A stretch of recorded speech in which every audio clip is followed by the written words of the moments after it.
Hello साथियों, नमस्कार। मैं संतोष क्रिएशन में आप सभी का फिर से हार्दिक स्वागत है। आइए आज हम लोग मैथ ना लेकर केमिस्ट्री में कुछ जानकारी प्राप्त करते हैं। तो आओ साथियों, आज बैलेंसिंग केमिकल इक्वेशन यानी कि केमिकल रासायनिक अभिक्रिया है उसमें बैलेंस कैसे करें। बैलेंस का मतलब हुआ कि जितने एलिमेंट्स इस एरो के लेफ्ट साइड है अभिक्रियाशील समूह में, उतना ही एलिमेंट्स राइट साइड में यानी कि उत्पाद प्रोडक्ट की ओर भी होना चाहिए, तब जाकर हम लोग उसको बैलेंस मानते हैं। साथियों, कुछ चीज मैंने यहां पे लिख दिया हूं आप लोग को हेल्प के लिए कि क्या क्या होता है। तो आइए इसके विषय में मैं भी बहुत शॉर्टकट में चर्चा कर देता हूं। जितने भी स्टूडेंट हैं, चाहे वो 6 से हो या 7 से लेकर 10 तक का, सभी को मात्र 20 तक ही एलिमेंट्स को जनरली पढ़ना होता है। तो इन सभी का मैंने नाम लिखा हूं और सीरियल वाइज लिख दिया हूं 1 से लेकर 20 तक। अभी सीरियल वाइज से फायदा यही है कि अगर सीरियल वाइज आप याद कर लेते हैं तो आपको इससे 3-4 चीज फायदा होगा। सबसे पहले कि इसका एटॉमिक नंबर, जिसको जेड से डिनोट करते हैं, एटॉमिक नंबर के बारे में पता चल गया। जितना सीरियल नंबर इसका है उतना ही उसका एटॉमिक नंबर भी है। जैसे कि बेरिलियम 4 में है तो 4 उसका एटॉमिक नंबर हो।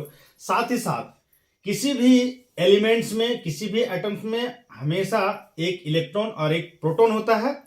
तो जितना उसका सीरियल नंबर में आप याद किए हैं, जितना उसका एटॉमिक नंबर होगा, जो उसका एटॉमिक क्रमांक है, वही जो है उतना ही उसमें इलेक्ट्रॉनों की संख्या होती है। जैसे ऑक्सीजन 8 नंबर में है तो इसका परमाणु क्रमांक 8 है, तो इसमें इलेक्ट्रॉनों की संख्या 8 है और प्रोटॉनों की संख्या भी 8 है। तो जितना इलेक्ट्रॉन होता है उतना ही प्रोटॉन होता है। तो ये सारा चीज हमने आपको लिख दिया है। साथ ही साथ इसका वैलेंसी मैंने इधर लिख दिया हूं। वैलेंसी का मतलब होता है कि किसी भी दूसरे एलिमेंट से जब वो संयोग करता है तो उसके बाहरी कक्षा में जितना इलेक्ट्रॉन होता है वही इलेक्ट्रॉन लेना और देना होता है, उसी से संयोजकता यानी वैलेंसी का निर्माण होता है। ये भी मैंने लिख दिया हूं। ये बाद में डिटेल से इसका लंबी वीडियो में चर्चा करूंगा। आइए आज हम लोग चर्चा करते हैं केमिस्ट्री में बैलेंसिंग केमिकल इक्वेशन में। इसमें सबसे पहले हम लोग क्या करना है, इसमें देखना है क्या क्या है। इसमें मैग्नीशियम है, मैग्नीशियम को लिखिए। उसके बाद नाइट्रोजन है, नाइट्रोजन लिखिए। फिर हाइड्रोजन है, हाइड्रोजन लिखिए। फिर ऑक्सीजन लिखिए। लेफ्ट साइड, एरो के लेफ्ट साइड। अब राइट साइड में जब ये अभिक्रिया जो है, अभिक्रिया करने के बाद जब उत्पाद बनता है तो इधर वाला भी सेम चीज सब वही होगा। मैग्नीशियम है तो मैग्नीशियम ही रहेगा, दूसरा चीज इधर नहीं होगा। जो एलिमेंट्स इधर है वही एलिमेंट्स इधर भी होता है। तो मैग्नीशियम है, फिर इसमें नाइट्रोजन है, इसके सीधा सीधा में लिखिए। नाइट्रोजन है, हाइड्रोजन है, इसके सीधा में, फिर ऑक्सीजन लिखिए।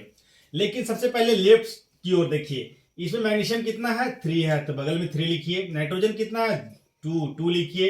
हाइड्रोजन कितना है, 2। ऑक्सीजन कितना है, 1। अब यहां जो है उसको लिख लेते हैं। मैग्नीशियम कितना है, तो देखिए यहां पे ये ब्रैकेट के अंदर ये और उसके बाद 2 दिया हुआ, ये 2 इन दोनों के लिए है। इसका मतलब हुआ कि ऑक्सीजन 2 है और हाइड्रोजन भी 2 है और ये मैग्नीशियम अकेले है यानी कि 1 है। और उसी तरह यहां देखिए ऑक्सीजन कितना है, ऑक्सीजन और इधर कहीं तो नहीं है, तो ये 2 हुआ। उसके बाद सॉरी, ये नाइट्रोजन है, पहले नाइट्रोजन की बात करते हैं। नाइट्रोजन और कहीं इधर है नहीं, यहां पे है एक सिंगल। ये 3 केवल हाइड्रोजन के लिए है, तो नाइट्रोजन 1 हुआ।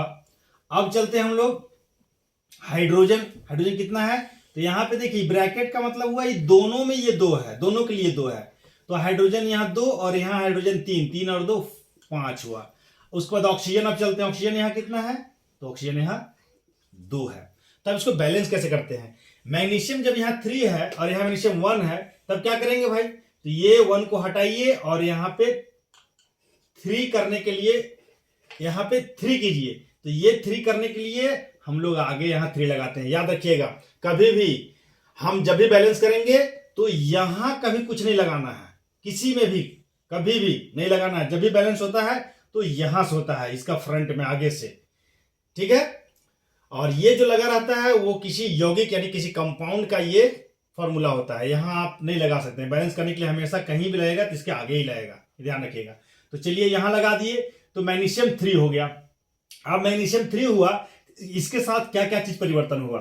अब ये 3 जो यहां लगा, ये सभी के लिए 3 हो गया, और यहां जो 3 लगा हुआ है वो केवल मैग्नीशियम के लिए 3 है। यहां जो 2 लगा हुआ है ये केवल नाइट्रोजन के लिए 2 है, लेकिन आगे जो लगता है वो सबके लिए होता है। तो अगर मैग्नीशियम 3 हो गया तो ऑक्सीजन भी हो जाएगा 3, यहां तो 2 है, 2 और यहां पे तो हो गया 3 और 3 2 जा 6, यहां 6 गो हो गया, 2 गो वहां हो गया, 3 2 जा 6 मल्टीप्लाई हो गया।